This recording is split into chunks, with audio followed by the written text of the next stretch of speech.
صحیح حدیث سے یہ پتہ چلتا ہے، ہمیں صحیح حدیث سے پتہ چلتا ہے کہ قرب قیامت میں جب مسلمان بہت کسمہ پرسی میں ہوں گے تو خراسان سے لشکر اٹھے گا۔ خراسان یہ افغانستان اور ایران کا حصہ، اس علاقے کو نبی صلی اللہ علیہ وسلم کے دور میں خراسان کہا جاتا ہے، جس میں قندھار بھی آتا ہے، ایران کا بھی حصہ آتا ہے اس میں۔ تو یہاں سے لشکر اٹھے گا، مجاہدین لڑیں گے، بہت بڑی تعداد میں دنیا میں جہاد ہوگا، کیونکہ مسلمان ظلم کی چکی میں پس کے تنگ آ چکے ہوں گے، اور لڑتے لڑتے حدیث میں آتا ہے اتنی بڑی بڑی لڑائیاں ہوں گی کہ 1/3 مسلمان شہید ہو جائیں گے اس میں، 1/3 مجاہدین جو لڑنے والے ہوں گے، اور 1/3 جو ہوں گے وہ میدان جنگ سے بھاگ جائیں گے، اور 1/3 کو اللہ فتح عطا فرمائے گا۔ تو جو 1/3 میدان جنگ سے بھاگ جائیں گے، نبی صلی اللہ علیہ وسلم نے فرمایا ان کی توبہ کبھی قبول نہیں ہوگی۔ جو 1/3 شہید ہو جائیں گے وہ افضل ترین شہداء ہوں گے اس وقت کے، اور 1/3 کو اللہ تعالیٰ غلبہ عطا فرمائیں گے۔ ایک واقعہ تو ہمیں قرب قیامت میں نبی صلی اللہ علیہ وسلم سے یہ ملتا ہے صحیح حدیث سے۔ دوسرا ہمیں یہ ملتا ہے کہ قرب قیامت ہی میں مسلمان کسمہ پرسی کا شکار ہوں گے، تو تلاش کریں گے حضرت مہدی کو، کیونکہ حضرت مہدی وہ شخصیت ہیں جن پہ تمام نیک لوگ جمع ہو جائیں گے، اور وہ مسلمانوں کی میدان جنگ میں کمانڈ کریں گے، جہاد میں کمانڈ کریں گے۔ تو ان کو بیت اللہ میں تلاش کیا جائے گا، وہ رسول اللہ صلی اللہ علیہ وسلم کی اولاد میں ہوں گے، اور لوگ ان کو پہچان لیں گے، اہل اللہ پہچان کر ان کو اپنا امیر بنائیں گے، اور ان کی قیادت میں پھر لڑائی اور جہاد شروع ہوگا۔ اور یہ لڑائی جب دمشق میں لڑائی ہو رہی ہوگی تو دمشق میں عصر کی نماز کے وقت حضرت مہدی، میں نے جو یہ کہا کہ دمشق میں لڑائی ہو رہی ہوگی، مقصد یہ نہیں ہے کہ دمشق کوئی میدان جنگ بنا ہوا ہوگا، مقصد یہ ہے کہ وہ مجاہدین کا لشکر دمشق میں ہوگا عصر کی نماز کے وقت، لڑائی چاہے کسی اور میدان میں ہو رہی ہو، لیکن حدیث میں ہمیں دمشق کا تذکرہ ملتا ہے۔ تو دمشق میں حضرت شام کا تذکرہ ملتا ہے، اور جو قرائن ہمیں ملتے ہیں وہ دمشق کی ایک خاص مسجد ہے، وہ مسجد حضرت مفتی تقی عثمانی صاحب اور مفتی رفیع عثمانی صاحب نے اس کو ہائی لائٹ بھی کیا، لیکن وہ یقینی نہیں ہے، یہ خوب سمجھے، انہوں نے اس کا بھی تبصرہ کیا کہ اس کے بارے میں کوئی یقین نہیں ہے۔ تو حضرت مہدی عصر کی نماز پڑھا رہے ہوں گے، لوگ امامت میں آپ کے پیچھے کھڑے ہوں گے، یہاں تک کہ مسجد کے مینار پر، آج بھی وہ مینار موجود ہے جس کے بارے میں غالب گمان ہے کہ یہ وہ مینار ہے جہاں حضرت عیسیٰ علیہ السلام نازل ہوں گے، غالب گمان کے درجے میں کہا جا سکتا ہے، ورنہ پھر اسی کے اڑوس پڑوس میں کوئی مسجد ہوگی۔ میرا اگر شام جانا ہوا تو انشاءاللہ میں ارادہ ہے کہ میں ولاگ میں اس مسجد کا بھی تذکرہ کروں گا، اس جگہ کا بھی تذکرہ کروں گا، لیکن میں پہلے یہ بات بتا دوں کہ وہ 100% یقینی نہیں ہے، ایسا نہ ہو کہ اس مسجد کے مینار پہ چڑھ کے لوگ جو ہے وہ اس کے کوئی مینار کو ہی چاٹنا شروع کر دیں تبرک کے طور پہ۔ تو عصر کی نماز کا ٹائم ہوگا، حضرت عیسیٰ ابن مریم علیہ الصلوۃ والسلام فرشتوں کے کندھوں پہ ہاتھ رکھ کے نیچے اتریں گے نماز کے ٹائم پہ، یعنی آسمان سے مینار تک آئیں گے، اور پھر مینار سے آپ کے لیے سیڑھیاں لگائی جائیں گی، سیڑھیوں کے ذریعے مینار سے نیچے اتریں گے، اور لوگ ان کو پہچان لیں گے۔ حضرت مہدی ان کو امامت کے لیے آگے کریں گے کہ آپ اللہ کے ایک پیغمبر ہیں، آپ نماز پڑھائیے، حضرت عیسیٰ علیہ السلام انہی کو آگے رکھیں گے، اور اس طرح کا مفہوم ہے حدیث میں کہ اللہ نے اس کام کے لیے آپ کو ہی منتخب کیا۔ کیا مطلب یہ امامت اس امت کا حق ہے؟ تو حضرت عیسیٰ ابن مریم علیہ الصلوۃ والسلام کا جو کام ہوگا وہ جہاد ہے، اور یہودیوں سے انتقام لینا، کیونکہ یہودیوں نے اپنے خیال میں حضرت عیسیٰ کو قتل کیا تھا، تو اللہ نے یہودیت ہی کے خاتمے کے لیے اور دجال کے خاتمے کے لیے عیسیٰ ابن مریم کو نازل کیا ہے۔ حضرت مہدی سے پہلے ہی دجال ظاہر ہو چکا ہوگا، دجال کے بارے میں حدیث میں آتا ہے کہ ہر پیغمبر نے اپنی امت کو دجال کے فتنے سے ڈرایا ہے۔ اچھا، یہ دجال ایک ایسی شخصیت ہے جس کا یہودی انتظار ہم سے زیادہ کر رہے ہیں، کیونکہ یہودی اس کو اپنے لیے نجات دہندہ سمجھتے ہیں، جبکہ حدیث میں آتا ہے کہ دجال کانا ہوگا اور اس کا خدائی کا دعویٰ ہوگا، اس کے پاس کچھ ایسی طاقتیں ہوں گی کہ مردے کو زندہ کر دے، زندہ کو مار دے، ایک طرف اس کے باغ ہوگا، ایک طرف اس کے آگ ہوگی، جو اس پر ایمان لائے گا اس کو باغ میں داخل کرے گا، اور جو اس پر ایمان نہیں لائے گا اس کو آگ میں داخل کرے گا۔ اور رسول اللہ صلی اللہ علیہ وسلم نے فرمایا اس کی جو آگ ہے حقیقت میں وہ جنت کا باغ ہوگا، اور اس کا جو باغ ہے حقیقت میں وہ جہنم کی آگ ہوگی۔ تو جو نبی کی باتوں پہ یقین کرتے ہیں وہ دجال کے فتنے سے محفوظ رہیں گے۔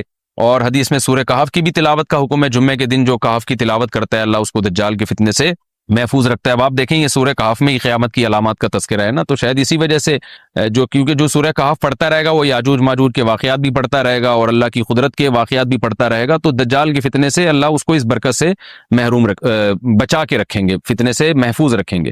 تو وہ ایسی طاقتیں دکھائے گا، بے وقوف لوگ اس پہ ایمان لے آئیں گے۔ حدیث میں آتا ہے کہ کانا کبھی بھی خدا نہیں ہو سکتا، یعنی اس کی تو ایک آنکھ ہوگی نہیں، لیکن بے وقوف لوگ اس کے یہ کچھ ظاہری کمالات دیکھیں گے، یہ نہیں دیکھیں گے کہ یہ تو شکل بھی اس کی اچھی نہیں ہے، یعنی خدا کم از کم جمال والا ہوتا ہے نا، یہ تو ہے بھی کانا، اور اس کے بڑا بڑا کافر بھی لکھا ہوا ہوگا واضح طور پر جس سے پتہ چلے گا۔ لیکن احمق اور بیوقوف لوگ جیسے روحانی عاملوں کے کچھ شعبدے دیکھ کر ان پہ سے متاثر ہو جاتے ہیں نا، روحانی عاملوں کے شعبدے دیکھ کے، تو ایسے ہی دجال کے شعبدے دیکھ کے متاثر ہوں گے۔ تو بہت لوگوں کو، خلقت کو، بہت بڑی امت کو گمراہ کرے گا دجال، اہل اللہ کو اللہ تعالیٰ اس کے فتنے سے محفوظ رکھے گا۔ پھر حضرت عیسیٰ ابن مریم جب نازل ہوں گے تو وہ دجال کو قتل کریں گے۔ حدیث میں آتا ہے کہ نیزے کے ذریعے گھوڑے پہ بیٹھ کے قتل کریں گے۔ علماء نے اس حدیث کا دو مطلب بیان کیے ہیں کہ یا تو اس کا مطلب یہی ہے کہ واقعی گھوڑے پہ بیٹھیں گے، نیزہ استعمال کریں گے، اور زمین جو ہے وہ اتنی پہلے اس سے جنگیں ہو چکی ہوں گی کہ لوگ دوبارہ تلواروں گھوڑوں کی طرف آ جائیں گے۔ اس بات کا امکان ہے، ہر ملک ایٹمی طاقت بن چکا ہے، تو اگر یہ ایٹم بم سارے ملک آپس میں چلا دیں تو ہم دوبارہ گدے گھوڑوں والی زندگی پر آ جائیں گے، ٹیکنالوجی ساری تباہ و برباد ہو جائے گی، انسان کی ترقی۔ تو اس بات کا بھی امکان ہے کہ کوئی اس سے پہلے ہو سکتا ہے کوئی ایسی جنگ عظیم ہو کہ انسانیت دوبارہ پہاڑوں پتھروں کے دور میں آ جائے۔ لیکن ظاہر یہ معلوم ہوتا ہے کہ رسول اللہ صلی اللہ علیہ وسلم نے جو کلام کیا ہے، ظاہر ہے اس دور کے لحاظ سے جو لوگوں کے جہاں تک جو لوگوں کی مینٹل اپروچ ہے وہاں تک، تو نبی صلی اللہ علیہ وسلم میزائل یا اور ٹینکوں کا تذکرہ کرتے تو کیا سمجھ میں آتا؟ تو گھوڑے سے مراد ہے جو اس زمانے کا گھوڑا ہوگا، اور نیزے سے مراد ہے اس زمانے کا جو اسلحہ ہوگا، کیونکہ نیزہ نبی کے دور کا ایک مناسب اسلحہ تھا اور گھوڑا نبی کے دور کی میدان جنگ کی ایک مناسب سواری تھی۔ تو اس سے یہ بھی پتہ چلتا ہے کہ ہو سکتا ہے عیسیٰ ابن مریم نیزے کے بجائے کوئی کلاشنکوف کا استعمال کر لیں، تو یعنی وہ نیزہ جو ہے وہ اس کلاشنکوف کی یا جو بھی اسلحہ اس وقت حضرت عیسیٰ ابن مریم استعمال کریں گے اس کی ایک تعبیر ہے، تو اس کا بھی پورا امکان ہے۔ تو ہمیں بہرحال اتنا ایمان ہمارے لیے ضروری ہے کہ دجال کو قتل کرنے والی جو ذات ہے، جو شخصیت ہے، وہ عیسیٰ ابن مریم علیہ الصلاۃ والسلام ہے۔ تو حضرت عیسیٰ کے ذریعے اللہ تعالیٰ دجال کو قتل کریں گے، اور حضرت عیسیٰ کی قیادت میں زبردست جہاد ہوگا۔ حدیث میں آتا ہے کہ عیسیٰ ابن مریم اس دنیا کو امن سے بھر دیں گے، اتنا امن ہو جائے گا اور اتنی مالی فراوانی ہوگی، اتنی مالی، کیونکہ دنیا میں مال بہت ہے، ڈسٹریبیوشن صحیح نہیں ہے، جو تقسیم ہے نا مال کی وہ ظالمانہ ہے، جس کی وجہ سے غریب سے غریب تر ہے، امیر سے امیر تر ہے۔ حضرت عیسیٰ ابن مریم ایسا نظام قائم کریں گے کہ جس سے مال کی صحیح تقسیم، اور لوگ اٹھیں گے زکوٰۃ کا مستحق تلاش کریں گے، اور لوگوں کو زکوٰۃ کا مستحق نظر نہیں آئے گا، غریب تلاش کرنا مشکل ہو جائے گا۔ یعنی ایک آدمی، حدیث کے مفہوم ہے کہ زکوٰۃ لے کے گھومتا رہے گا اور اس کو کوئی غریب نہیں ملے گا، اتنی مالی فراوانی ہو جائے گی۔ پھر ترمذی کی روایت میں آتا ہے کہ اللہ کی طرف سے برکتیں ایسی نازل ہوں گی کہ بڑے بڑے انار پیدا ہوں گے، بڑے بڑے انگور پیدا ہوں گے، زمین اپنی برکتیں کھول دے گی، اور حضرت عیسیٰ علیہ السلام خنزیر کو بھی دنیا سے ختم کر دیں گے، خنزیر کی نسل کو ختم کر دیا جائے گا، وَيَضَعُ الْجِزْيَةَ، اور جزیہ کا نظام ختم، اما الاسلام و اما السیف، یا تو تلوار یا اسلام، اس کے علاوہ نہیں۔ تو نبی صلی اللہ علیہ وسلم کو اللہ نے جس مقصد کے لیے دنیا میں بھیجا تھا، اس مقصد کی جو تکمیل ہے وہ عیسیٰ ابن مریم کے ذریعے۔ باقی اس میں حکمتیں کیا ہیں، اس پر میرے الگ سے بیانات موجود ہیں کہ اللہ نے حضرت عیسیٰ ابن مریم کا انتخاب کیوں کیا اس کام کی تکمیل کے لیے، اسی امت میں کوئی کیوں منتخب نہیں کر لیا، یا یہ کہ پیغمبر صلی اللہ علیہ وسلم ہی کے ذریعے پوری دنیا میں اسلام کو غالب کر دیا جاتا، اس میں کیا حکمتیں ہیں، اس پر میرے الگ سے بیانات موجود ہیں۔ ابھی تو میں کوشش کرتا ہوں کہ تفسیر سے میں جو ٹو دا پوائنٹ بات ہے اس سے یہاں اس لیکچر میں نہ ہٹوں۔ تو اسی وقت میں حضرت عیسیٰ ابن مریم اس کو یاجوج ماجوج کو قتل کریں گے اور دنیا انصاف سے بھر جائے گی، اور اللہ تعالیٰ نے جو پیغمبروں کو دنیا میں بھیجا تھا اس کا مقصد کیفیت اور کمیت دونوں لحاظ سے حاصل ہو جائے گا۔ اس کے بعد پھر آہستہ آہستہ دنیا میں زوال شروع ہوگا، اور پھر جب پوری دنیا کے لوگ زوال کا شکار ہوتے ہوتے کفر کی طرف جائیں گے، گناہوں کی طرف، اور حدیث میں آتا ہے جب تک ایک شخص بھی اللہ کا نام لینے والا ہوگا اس دنیا پر قیامت نہیں آئے گی، یہاں تک کہ آخری شخص جب دنیا سے اٹھے گا جو اللہ کا نام لیا کرتا تھا، تو اس کے بعد اللہ تعالیٰ سور پھونکیں گے، جبریل کو حکم دیں گے سور پھونکنے کا، اور اس دنیا کو تباہ و برباد کر دیا جائے گا۔ تو آگے قرآن کہتا ہے وَنُفِخَ فِي الصُّورِ، اور پھر سور میں پھونکا جائے گا، فَجَمَعْنَاهُمْ جَمْعًا، پھر ہم ان تمام انسانوں کو جمع کر دیں گے، وَعَرَضْنَا جَهَنَّمَ يَوْمَئِذٍ لِلْكَافِرِينَ عَرْضًا، اور قیامت کے دن ہم جہنم کو یومئذ، جس دن ایسا ہوگا یعنی جس دن سور پھونکا جائے گا، یہ دوسرا سور مراد ہے، لِلْكَافِرِينَ عَرْضًا، کافروں کے سامنے پیش کر دیں گے۔ الذین کانت اعینہم فی غطاء عن ذکری، یہ وہ لوگ ہیں جن کی آنکھیں میری یاد سے پردے میں پڑی ہوئی تھیں، یعنی میری یاد کی چیزیں ان کو نظر ہی نہیں آتی تھیں، غفلت میں پڑی ہوئی تھی جن کی آنکھیں۔ وَكَانُوا لَا يَسْتَطِيعُونَ السَّمْعَ، اور یہ سننے کی صلاحیت بھی نہیں رکھتے تھے، نہ حق بات سنتے تھے نہ حق دیکھتے تھے، بس اپنے خواہشات کی جو چیزیں ہیں وہ ان کو اچھی لگتی تھیں اور وہی ان کو سمجھ میں آتی تھیں۔ تو یہ ہمارا رکوع الحمدللہ کمپلیٹ ہو گیا۔ اس رکوع میں ہمیں بہت سارے اسباق ملتے ہیں، میں نمبر وار اس کو مختصراً بیان کر دیتا ہوں۔ پہلی بات تو یہ کہ دیکھیں اللہ تعالیٰ نے کیسے کیسے بادشاہ دنیا میں بھیجے ہیں اور کتنے پاورفل بادشاہ۔ حضرت ذوالقرنین کا نام ہی قرن والا، دو کناروں والا، زمین کے بہت بڑے حصے کو حضرت ذوالقرنین نے فتح کیا، اور اللہ کے نیک بندے کیسے اللہ کے راستے میں لڑتے رہے ہیں۔ تو یہ جو لوگ بیٹھ جاتے ہیں نا بس عبادت کرو اور لڑائی وڑائی اسلام میں ہے ہی نہیں، یہ دنیا میں کوئی بھی عقل مند اس نظریے کا حامی نہیں ہوگا۔ تو طاقت اور قوت کی اسلام میں بہت زیادہ اہمیت ہے۔ اس سے ہمیں یہ بھی پتہ چلتا ہے کہ اپنے ملک کی، خاص طور پر اسلامی ملک کی جو فوجی قوتیں ہیں، جو فوجی طاقتیں ہیں، ان کی ہمیں قدر کرنی چاہیے، کیونکہ اگر کوئی بھی ملک عسکری لحاظ سے کمزور ہو جائے، کیونکہ اللہ تعالیٰ تو جو عسکری لحاظ سے طاقتور قومیں تھیں اللہ نے ان کا کتنا تذکرہ کیا، ہاں وہ اللہ کے باغی نہ ہو، تو اسلامی ملک میں کوئی بھی اسلامی کنٹری ہے، چاہے سعودی عرب ہے، چاہے پاکستان ہے، چاہے ترکی ہے، کوئی بھی اسلامی کنٹری ہے، اس کی فوج کی قدر کرنی چاہیے، کیونکہ اسی کی وجہ سے ملک کا بارڈر محفوظ ہوتا ہے۔ اگر مسلمان عسکری لحاظ سے کمزور ہونا شروع ہو جائیں تو کافر ہمیں گاجر مولی کی طرح کاٹنا شروع کر دیں، اسلام دشمن قوتیں ہمیں کھا جائیں، ختم کر دیں ہمیں کھا کے۔ تو نیک قوتوں کو اپنی بقا کے لیے ہمیشہ سے ایک اسلحے کی اور طاقت کی ضرورت رہتی ہے، اس کی اہمیت اسلام میں بہت زیادہ ہے۔ موسیٰ علیہ الصلوۃ والسلام کے بعد کتنے بڑے بڑے جنگی کمانڈر پیدا ہوئے، ذوالقرنین کا اللہ نے کیسا تذکرہ کیا، ذوالقرنین کی عبادت کا کہیں بھی تذکرہ نہیں، حالانکہ وہ بڑے عبادت گزار بھی تھے۔ داؤد علیہ السلام کی عبادت کا تذکرہ بھی ہے، ان کی تلوار اور طاقت کا تذکرہ بھی ہے۔ تو اللہ تعالیٰ جہاں عبادت کا تذکرہ کرتے ہیں تو طاقت اور قوت کا بھی تذکرہ کرتے ہیں، اس سے عسکری لحاظ سے اپنے آپ کو مضبوط کرنے کی اہمیت کا ہمیں پتہ چلتا ہے کہ اسلام میں اس کی بڑی اہمیت ہے۔ کسی بھی اسلامی ملک کی فوج کا مورال کسی بھی لحاظ سے ڈاؤن نہیں ہونا چاہیے، اور عسکری لحاظ سے وہ کسی بھی لحاظ سے کمزور نہیں ہونی چاہیے، اور اس کو چاہیے کہ اعدوا لهم ما استطعتم من قوہ پر عمل کرے، کہ قرآن کہہ رہا ہے روز بروز اپنی طاقت اور قوت میں اضافہ کرنے کی کوشش کرو۔ اس سے مسلم قوم کو کبھی بھی غافل نہیں ہونا چاہیے، اور کوئی بھی ایسا کام جس سے مسلمان قوتیں اور طاقتیں کمزور ہونا شروع ہو جائیں، اس کام سے ہمیں بچنا چاہیے۔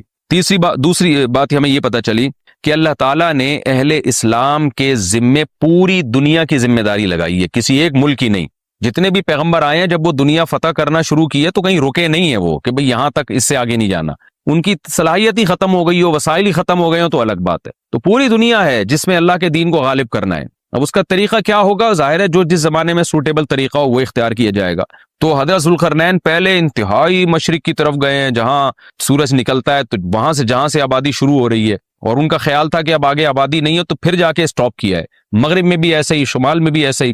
تو ہمیں جب دیکھتے ہیں کہ جب صحابہ کرام نے دنیا فتح کرنا شروع کی ہے تو ہمیں مسلمان کمانڈروں میں بھی ایسے واقعات ملتے ہیں کہ وہ علاقے فتح کرتے کرتے سمندر کے کنارے پہنچے اور انہوں نے سمندر کو دیکھ کے کہا کہ تیرے آگے بھی آبادی ہوتی نا تو ہم اللہ کا کلمہ وہاں بھی بلند کرتے۔ تو یہ دور تھا مسلمانوں کا، اور یہ عیسیٰ ابن مریم دوبارہ پھر وہی کریں گے، پوری دنیا کو فتح کریں گے۔ تو حضرت ذوالقرنین کے اس واقعے سے پتہ چلتا ہے کہ پوری دنیا کی ذمہ داری اللہ نے ہمیشہ سے اہل اللہ پہ لگائی ہے، اور وہ پوری دنیا میں اللہ کے دین کو غالب کرنے کی کوشش میں ہمیشہ سے لگے رہے ہیں۔ تیسری بات ہمیں پتہ چلتی ہے کہ اسباب اور وسائل کی اہمیت۔ حضرت ذوالقرنین نے جب اتنا پہاڑوں کے بیچ میں اتنا یعنی لوہے کی پلیٹیں لگا کے، تانبا پگھلا کے آہنی دیوار بنائی ہے تو خوش ہوئے ہیں، ھذا رحمت من ربی، یہ میرے رب کی رحمت ہے، تبھی تو اللہ کا شکر ادا کیا نا، خوشی پہ شکر ادا کیا جاتا ہے۔ تو اس سے یہ بھی پتہ چلتا ہے کہ سائنس اور ٹیکنالوجی، دیکھیں یہ کام ٹیکنالوجی کے بغیر ممکن نہیں تھا، تبھی تو اس قوم نے کہا نا ذوالقرنین سے کہ ہم پیسے آپ کو دیں گے، لیکن ہمارے پاس وہ وسائل نہیں ہے، وہ ٹیکنالوجی نہیں ہے ہمارے پاس۔ اور بظاہر ایسا لگتا ہے کہ ان کے پاس لوہا بھی تھا، تانبا بھی تھا، کیونکہ حضرت ذوالقرنین اب یہ تو نہیں ہے نا کہ زمین کے مشرق کی طرف دوبارہ لوہا جمع کرنے گئے ہوں، تو وہیں سے جو کچھ ہوگا نکالا ہوگا۔ تو وسائل اس قوم کے پاس تھے، ٹیکنالوجی نہیں تھی کہ اس لوہے کو اور اس تانبے کو پگھلا کے دونوں پہاڑوں کے بیچ میں پلیٹیں کیسے بنانی ہیں اور ان کو کیسے ان کے بیچ میں تانبا کر کے کہانی دیوار بنائی ہے، یہ ٹیکنالوجی ان کے پاس نہیں تھی۔ تو اس سے ہمیں ٹیکنالوجی کی ویلیو کا بھی پتہ چلتا ہے۔ آج مسلمان اس میں بھی بہت پیچھے چلے جا رہے ہیں اور اس کو مذہب سمجھنا شروع کر دیا ہے، یہ بات بھی غلط ہے۔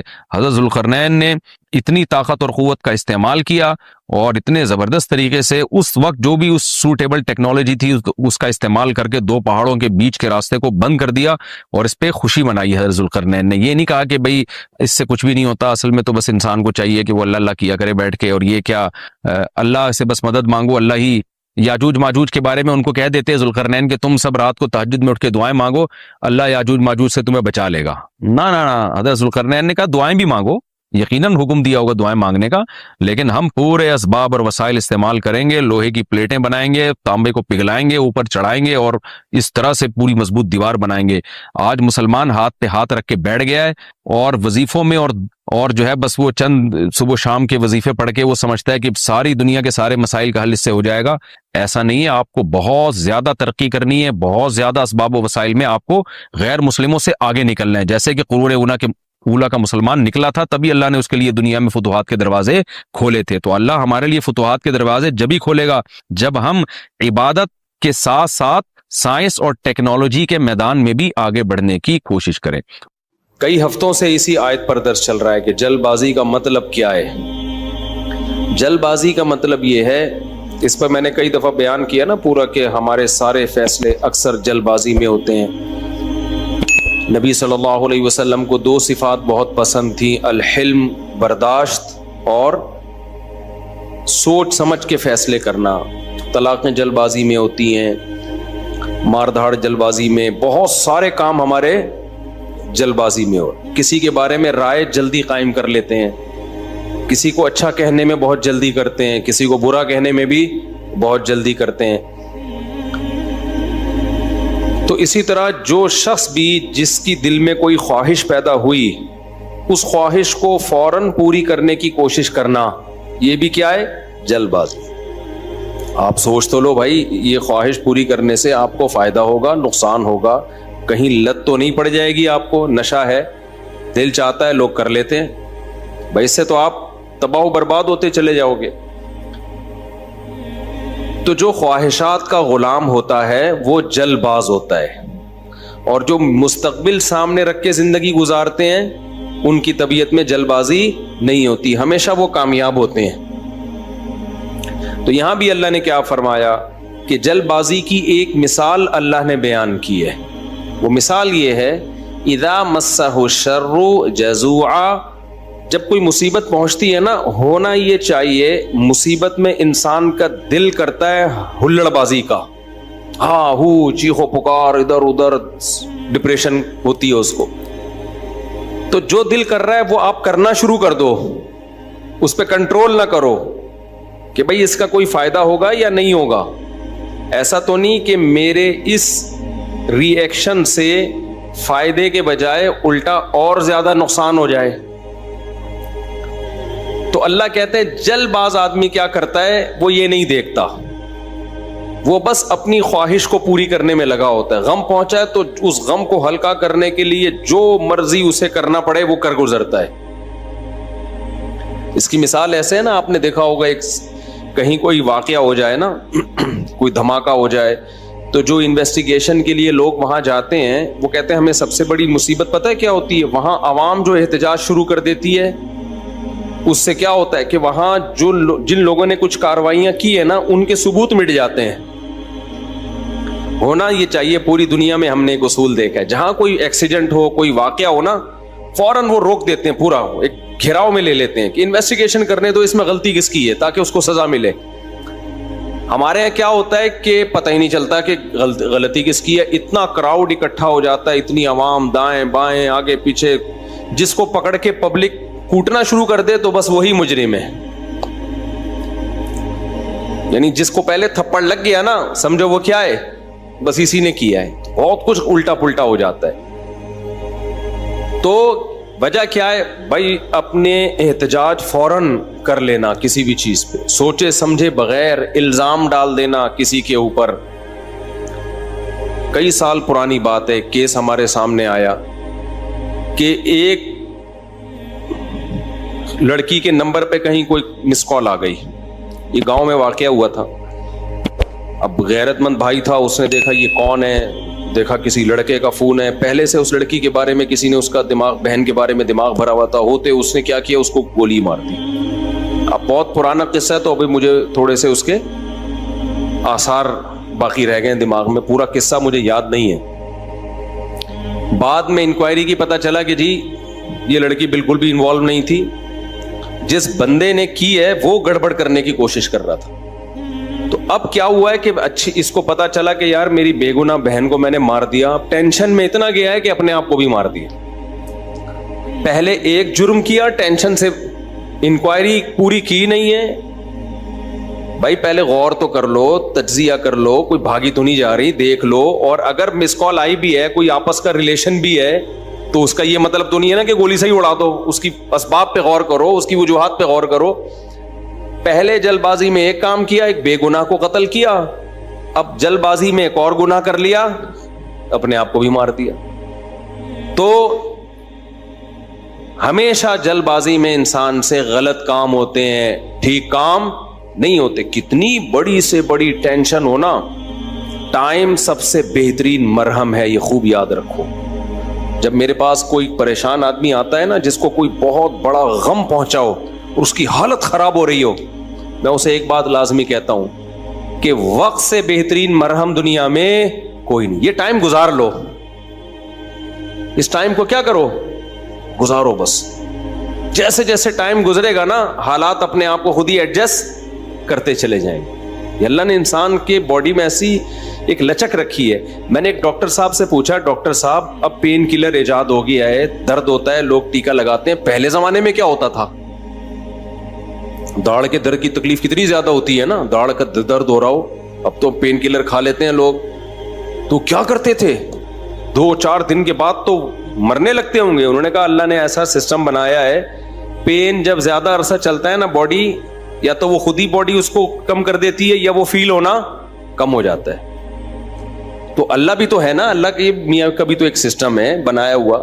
جیل میں جو لوگ قید میں چلے جاتے ہیں, لمبے لمبے عرصے قید رہتے ہیں, جب وہ چھوٹ کے آتے ہیں بتاتے ہیں کہ شروع میں ہم 2-3 دن خودکشی کے خیال آتے تھے اس کوٹری میں, یار کیسے نکلیں گے, کہاں جا کے سر ماریں. کہہ رہے ہیں 1 ہفتہ 2 ہفتہ 3 ہفتہ 4 ہفتہ, اس کے بعد یوز ٹو. کیا ہو گئے؟ ایک آدمی 4 سال جیل میں رہ کے آیا, 4 سال. کہتا ہے 4 سال میں نے دھوپ, اچھا بھلا آدمی بھی بہادر آباد اور ڈیفنس کا جو لگژری لائف اسٹائل میں ٹائم گزارا. میں نام نہیں بتاؤں گا, بدنام ہو جائے گا بیچارہ, ایسا نہ ہو مزید کوئی رشتہ ہی نہ دے اس کو. مدیز اس لیے کہ شادی شدہ ہے. خیر اس وقت کما رہا تھا وہ, تو وہ کسی شبہ میں اٹھا کے لے گئے اس کو. اچھا بھلا ڈیفنس یا بہادر آباد کا لڑکا تھا. بہادر آباد بھی اچھا ایک ایسا علاقہ ہے, لگژری لائف اسٹائل میں پلا. زیادہ ٹائم اس کا یورپ اور یعنی یورپ میں گزرا ہے. کسی شبہ میں اٹھا لیا اس کو. 4 سال اس نے دھوپ نہیں دیکھی. کہہ رہے میں جب اندر گیا ہوں نا, ایک پپو فیملی کا, برگر فیملی کا بچہ اندر گیا تو کیا حال, لیکن کچھ چیزیں سنی بھی تھی, علماء کی تقریریں, کچھ صبر سے متعلق, کچھ ایک کہ بھئی جب مصیبت اللہ کی طرف سے آتی ہے اس میں اجر اللہ کی طرف سے. بھائی قصور تو نہیں تھا اس کا, اب یہ تو اللہ کی طرف سے مصیبت ہے. نبی صلی اللہ علیہ وسلم نے فرمایا ایک کانٹا بھی چبھتا ہے نا اس پہ بھی اجر ملتا ہے. اللہ تھوڑی غافل ہے, ہر چیز آزمائش ہے ہمارے لیے. خوب سمجھ لو, اتفاق سے کچھ بھی نہیں ہو رہا.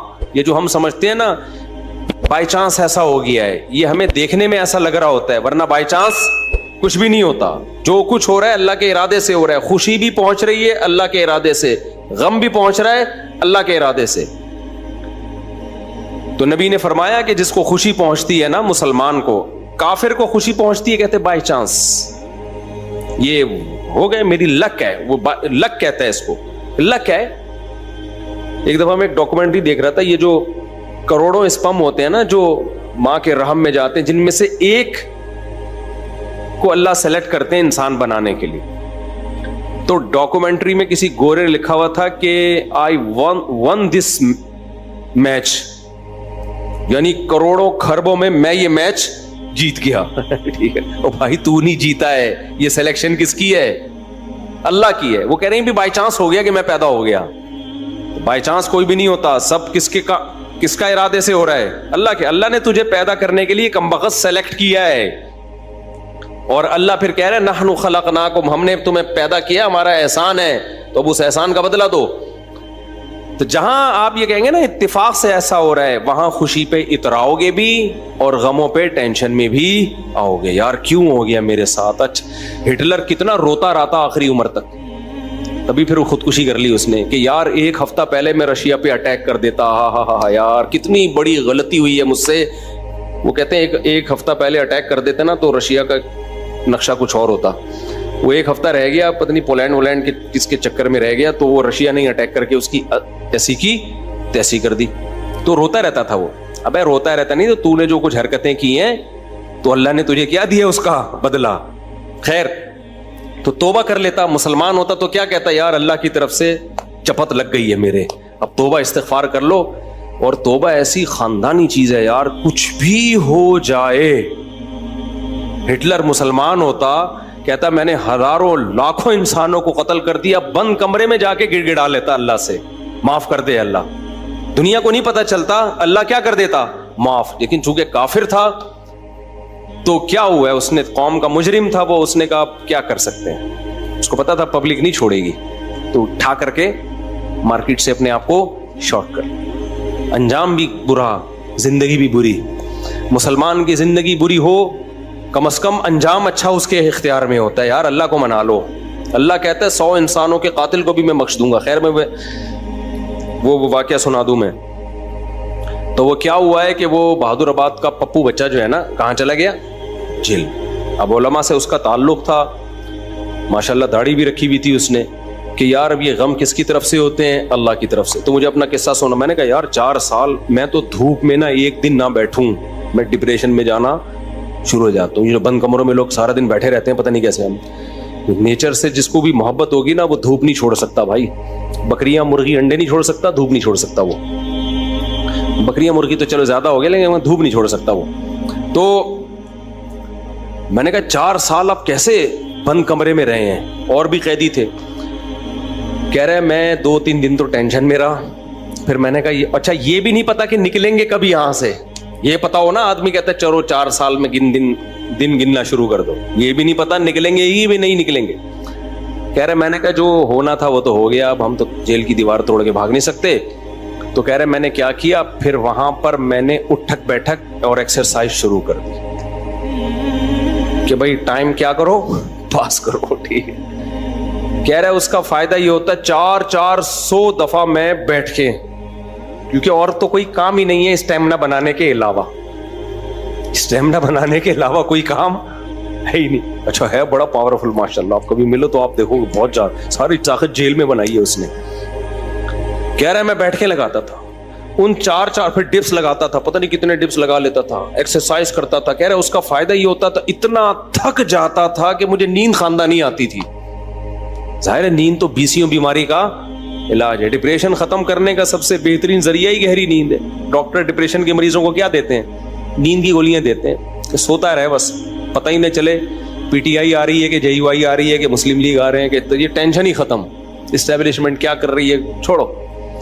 تو کہہ رہے ہیں میرے ساتھ جو قیدی تھے نا وہ بہت سے اس میں پاگل ہو گئے, کیونکہ بیٹھے رہتے تھے, سوچتے رہتے تھے ہر وقت دماغ میں نا کیا یہاں سے نکلیں کیسے. حالانکہ بہت سے جرم کر کے آئے ہوئے تھے, ٹھیک ہے, ان کا تو بنتا تھا. تو کہہ رہے 4 سال کے بعد رہائی کا فیصلہ ہوا. کہہ رہے جب باہر نکلے تو پھر دنیا جنت لگی. پھر اب اس نے 4 شادیاں استغفر اللہ کی ہیں. تو خیر کی ہیں, واقعی 4 کی ہیں. کہہ رہے اس سے مجھے پاور کیا ملی.